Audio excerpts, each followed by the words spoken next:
Assalamualaikum warahmatullahi wabarakatuh. Perkenalkan, nama saya Nabila Balkis dengan NPM G1A1974.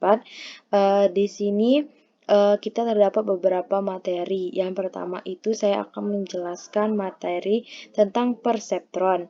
Pertama-tama kita harus mengetahui terlebih dahulu perseptron itu apa. Dan di sini terdapat beberapa penjelasan, yaitu perseptron adalah salah satu metode jaringan saraf tiruan JST sederhana yang menggunakan algoritma training untuk melakukan klasifikasi secara linear. Yang digunakan untuk melakukan klasifikasi sederhana dan membagi data untuk menentukan data mana yang masuk dalam klasifikasi dan data mana yang misklasifikasi atau yang disebut juga dengan di luar klasifikasi. Dan kemudian setelah kita mengetahui apa itu perseptron, saya akan menunjukkan beberapa contoh dari perseptron itu sendiri. Di sini kita sudah ada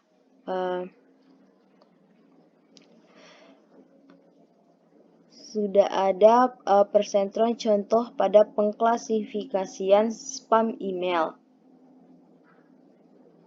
Jadi yang memiliki banyak email spam atau kontak masuk, dan kemudian bagaimana kita membersihkan tetapi ingin melakukan hak tersebut dengan secara otomatis. Sehingga kita kita ingin menulis fitur kecil yang sebagian besar email spam ke folder spam dan menyimpan sebagian besar email normal di kontak masuk, maka kita memilih dua email spam dan non-spam yang nantinya kita sebut sebagai HAM. Terdapat dua fitur, yaitu satu adalah jumlah kemunculan kata beli atau buy yang banyak muncul di email spam dan tidak begitu banyak dalam kesalahan ejaan yang kita sebut dengan HAM. Dan kemudian juga di perseptron ini memiliki cara kerja yang dimulai dari ini terdapat beberapa akun non-spam dan akun spam. Sumbu horizontal mencatat jumlah kemunculan kata dan sumbu vertikal jumlah kesalahan ejaan dalam email. Nah, yang kemudian di sini langkah pertama yaitu mulai dengan beberapa garis acak yang mungkin tidak mengklasifikasikan data cukup baik, dan apa yang kita lakukan adalah kita perlahan-lahan memindahkan baris dengan perlahan bergerak lagi sampai kita mendapatkan langkah yang cukup baik, dan memberitahu baris bagaimana membuat langkah-langkah kecil. Terdapat beberapa metode atau kode semu. Kemudian di dalam langkah-langkah tersebut memiliki beberapa step. Yang pertama, langkah pertama atau step pertama mulai dengan garis acak dengan situs biru dan merah. Yang dimana situs biru dan situs merah, yang biru merupakan akun non-spam dan situs merah merupakan akun situs non atau spam. Dengan pilih secara acak keduanya.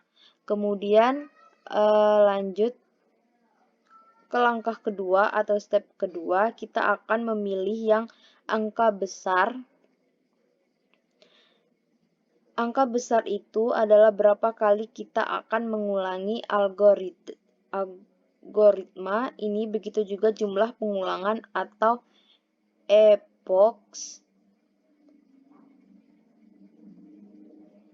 Misalnya 1000 pengulangan. Maka yang ketiga, step ketiga atau langkah ketiga, kita yang akan mengulangi 1000 kali 1000 kali, maka kita akan memilih poin secara acak. Jika titik klasifikasi dengan benar, maka kita tidak akan melakukan apa-apa. Tetapi jika titik salah di pengklasifikasian, kita akan memindahkan garis ke arah titik dan mengulangi langkah ini dengan melakukan beberapa kali ulang atau ribuan kali. Maka langkah keempat atau step keempat mengatakan garis yang memisahkan data, dan itu cukup banyak algoritma Princeton. Khususnya bagaimana Anda memindahkan garis menuju titik secara regresi linear. Itu saja yang saya jelaskan. Terima kasih. Wassalamualaikum warahmatullahi wabarakatuh. Baiklah, di sini saya akan menjelaskan mengenai regresi. Regresi dibagi menjadi dua model, yaitu linear dan non-linear. Di dalam penjelasan kali ini yaitu regresi logistik yang termasuk ke dalam model non-linear. Regresi logistik itu sendiri adalah suatu model analisis statistika untuk mendeskripsikan hubungan antara variabel terikat yang memiliki dua kategori atau lebih, dengan satu atau lebih peubah bebas. Seperti contoh pada kasus sebuah video yang saya temukan, regresi linear yang ketiga akan kehilangan mesin vektor dan penurunan gradien, tetapi menggunakan trik yang menggerakkan garis menuju titik. Contohnya, pengklasifikasi spam email. Saya mengambil contoh pembersihan email spam secara otomatis, sehingga email dikategorikan ke dalam dua jenis email, yaitu spam dan non-spam.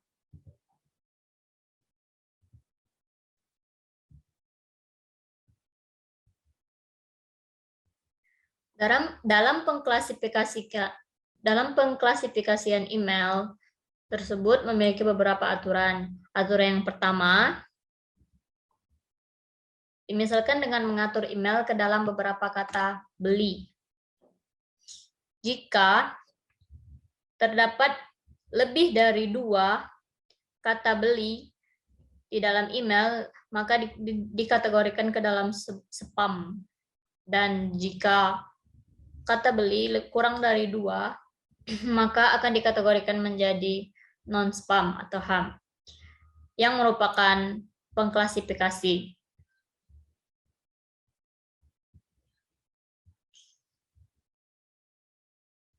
Pada aturan kedua, dimisalkan dengan jumlah ejaan yang salah. Jika ejaan kata yang salah lebih dari 3, maka dikategorikan ke dalam spam. Dan jika ejaan kata yang salah kurang dari 3, maka dikategorikan ke dalam non-spam atau HAM. Adapun jika ingin mendapatkan klasifikasi sebenarnya, dapat menggabungkan dua fitur yang kita jelaskan sebelumnya, yaitu kesalahan ejaan dan kemunculan kata. Dimisalkan kemunculan kata beli lebih dari 2, jumlah ejaan salah lebih dari 3, maka dikategorikan ke dalam spam. Dan jika kemunculan kata beli kurang dari 2 dan jumlah ejaan salah kurang dari 3, maka dikategorikan ke dalam non-spam atau HAM. Pada regresi logistik dan dalam regresi pengklasifikasi terlihat seperti yang kita jelaskan, jumlah atau kombinasi linear dari fitur, maka kita lihat berapa kali kata dengan muncul ditambah dengan jumlah kesalahan ejaan pada email setelah menghitung untuk masing-masing email, dan kita perhatikan bahwa email spam memiliki angka besar dan yang kecil merupakan non-spam. Baiklah, itulah yang bisa saya jelaskan mengenai regresi linear. Lebih dan kurang saya mohon maaf.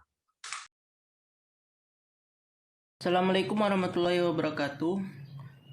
Saya Sadam Muhammad Iqbal, MPMG 1A019063 akan menjelaskan tentang gradient descent. Gradient descent adalah algoritma optimasi yang digunakan untuk menemukan nilai-nilai parameter koefisien dari suatu fungsi f yang meminimalkan fungsi cost atau loss.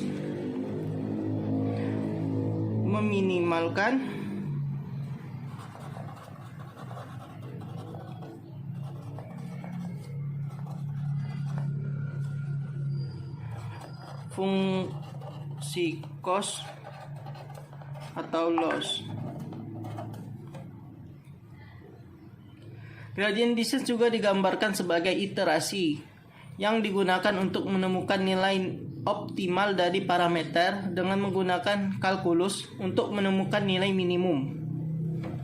Gradient descent digunakan untuk pembaruan bobot dalam neural network dengan cara meminimalkan loss atau cost function untuk mendapatkan model neural network yang menghasilkan nilai prediksi seminimal mungkin errornya.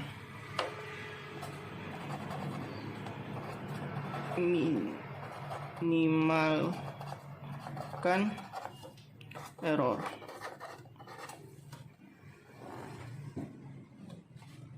Gradient descent paling baik digunakan ketika parameter tidak dapat dihitung secara analitik, misal menggunakan aljabar linear, dan harus dicari dengan algoritma optimalisasi.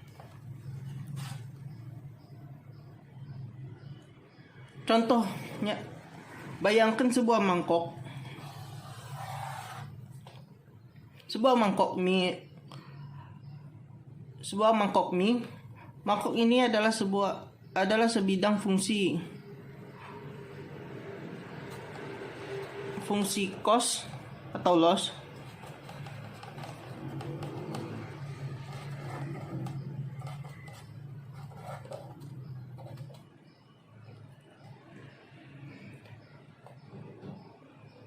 Bagian bawah mangkok adalah cos untuk set koefisien terbaik, merupakan nilai titik minimum dari fungsi.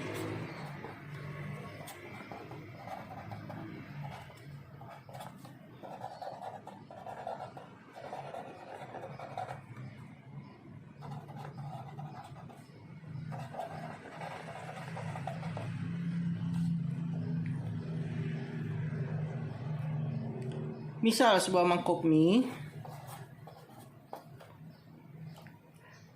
suapan demi suapan hingga suapan terakhir yang biasanya merupakan suapan paling nikmat. Itulah yang dicari.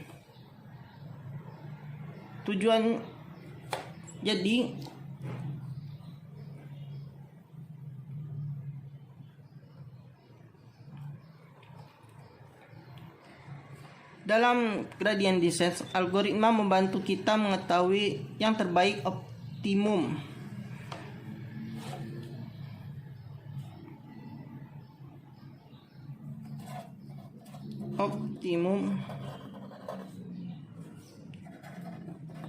Nilai X,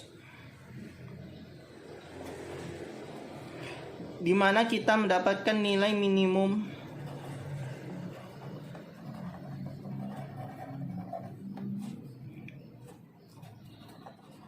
fungsi f(x).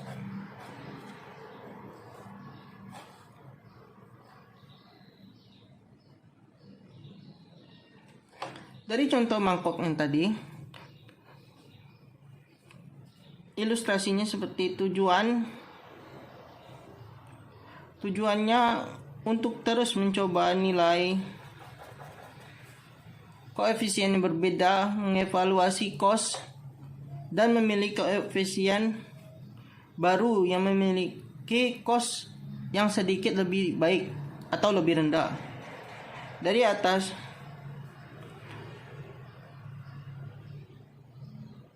mencoba nilai koefisien baru, mencoba lagi hingga turun paling ke titik minimum.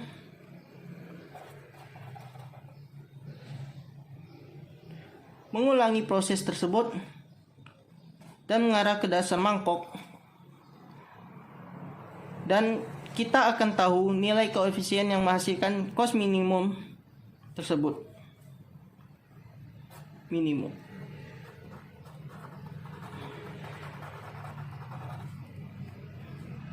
Dan mendapatkan hasil untuk meminimalkan error.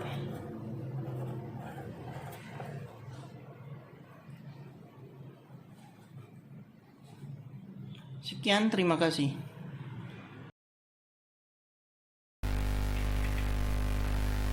Baiklah, perkenalkan nama saya Muhammad Naufal Fahrezi dengan NPM G1A 019028. Di sini saya akan menjelaskan tentang activation function dan lock-loss error.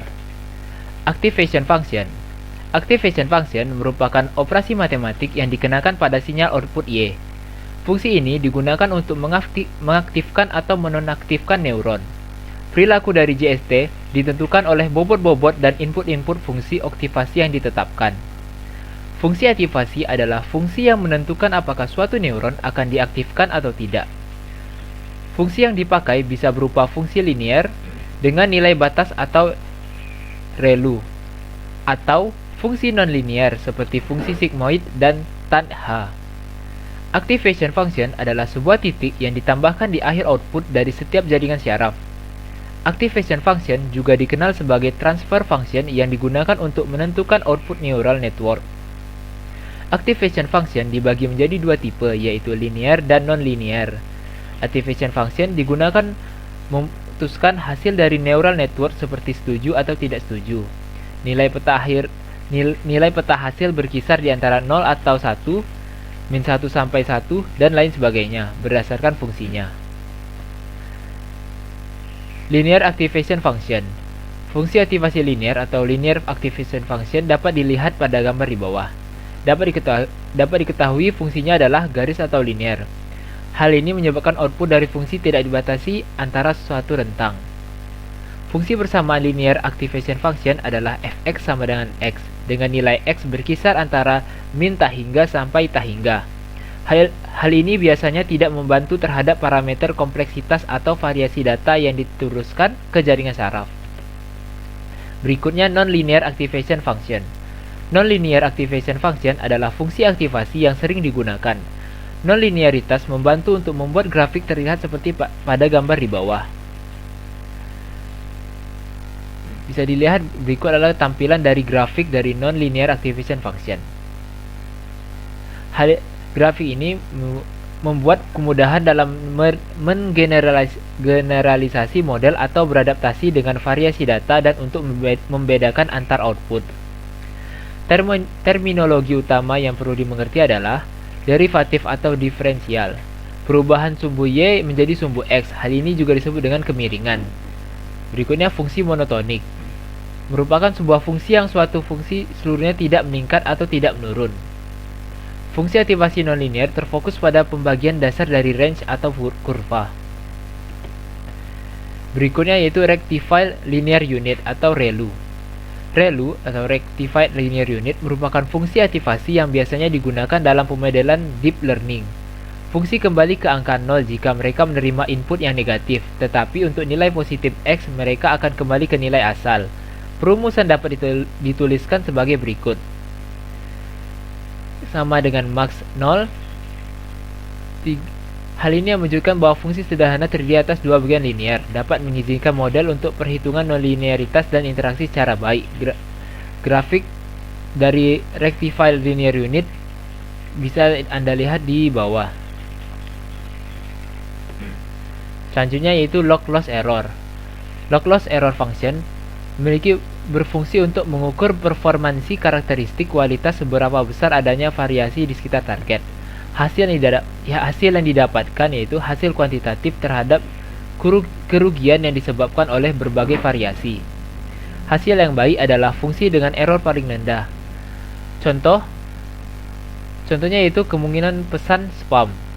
Pada pesan pertama memiliki error 0,9 kemungkinan spam. Sedangkan pada pesan kedua yaitu 0,1 kemungkinan spam. Jadi pesan kedua yaitu memiliki hasil yang paling baik karena memiliki nilai kemungkinan yang paling kecil. Itulah penjelasan dari saya. Sekian.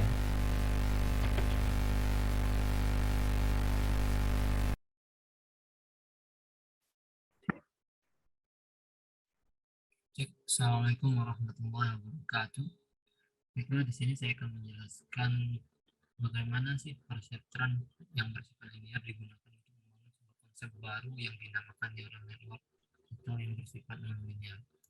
Jadi di sini saya tampilkan contoh sebuah linear atau perseptron yang bersifat linear, di mana dia menggunakan single layer perseptron. Ini di perseptron ini sendiri menggunakan single layer dengan perseptron itu bersifat linear, jadi pemisah datanya itu atau classifier datanya itu hanya bersifat satu garis seperti ini. Oke, di bawahnya itu terdapat nonlinear atau yang menggunakan multi layer perseptron. Jadi sini ada data yang dipisahkan oleh sebuah kurva. Jadi data ini bagaimana sih bisa dipisahkan oleh sebuah kurva? Ya, kita nantinya akan menggunakan yang namanya multi layer perseptron, yang mana ini bersifat nonlinear. Jadi dia bersifat kurva seperti garis yang melengkung seperti ini. Kenapa sih bisa seperti itu? Jadi dia menggunakan sebuah konsep yang namanya multi-layer perseptron. Sebenarnya ini terdiri dari dua garis pemisah atau dua garis classifier ya. Jadi data ini dipisahkan oleh dua garis seperti seperti ini. Oke, jadi di sini datanya itu yang pertama kita tarik dulu garisnya seperti yang ada di contoh. Jadi kita memerlukan yang namanya hidden layer. Untuk di dalam konsep multi-layer perseptron kita membutuhkan yang namanya hidden layer, yang mana hidden layer ini tidak akan ditampilkan, tetapi akan yang merupakan suatu proses ketika kita menggunakan konsep multi-layer perseptron. Jadi di sini datanya dipisahkan seperti penggunaan perseptron biasa.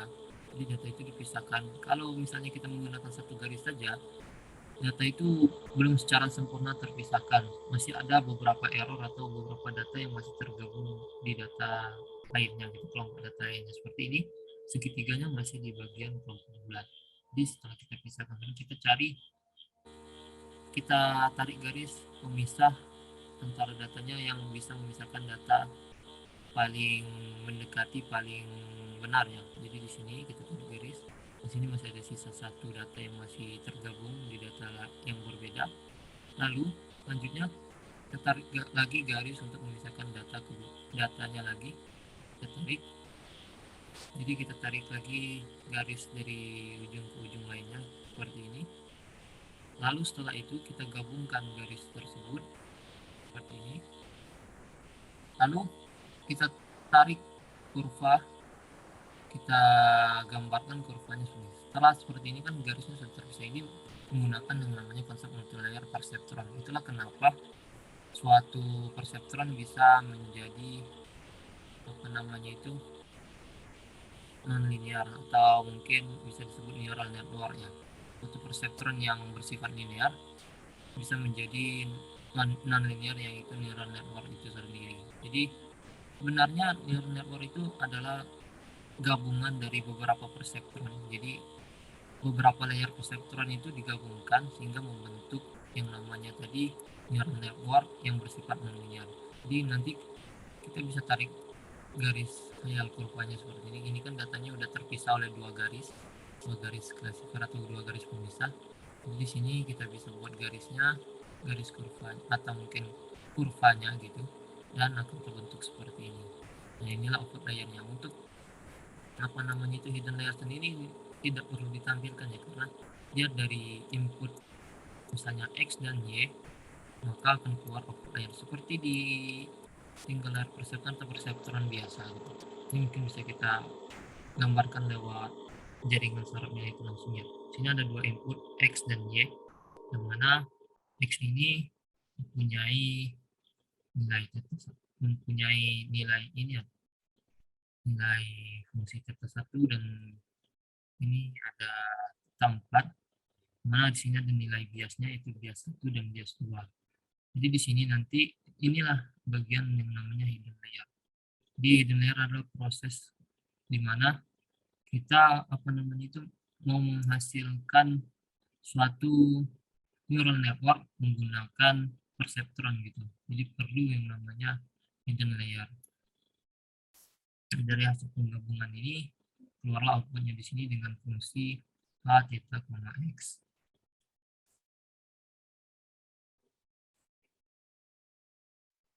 jadi seperti ini maksudnya. Bisa dilihat. Jadi di sini ada dua input X dan Y. Sini ada dua hidden layer. Jadi pertama kita input dulu fungsi X tadi, input dulu nilai value X atau nilai X, yang mana akan menghasilkan suatu perseptron yang bersifat linear yang membagi datanya seperti yang ada pada gambar. Lalu kita input lagi nilai Y yang membagi data yang ada menjadi seperti ini, dari garis dari ujung ke ujung. Jadi dari dua hidden layer ini lalu dikombine untuk membentuk suatu output layer, yang mana output layer ini yang bersifat non-linear yang kita bisa sebut neural network-nya itu sendiri. Jadi di sini ketika X dan Y diinputkan, jadi dia X itu masih bersifat perseptron dan Y juga bersifat perseptron yang bersifat linear, yang masih bersifat ya segaris gitu ya, linear. Lalu di-combine, lalu membentuk yang namanya neural network yang bersifat non-linear seperti pada gambar. Jadi di neural network yang bersifat non-linear itu kita membutuhkan layer tambahan lah.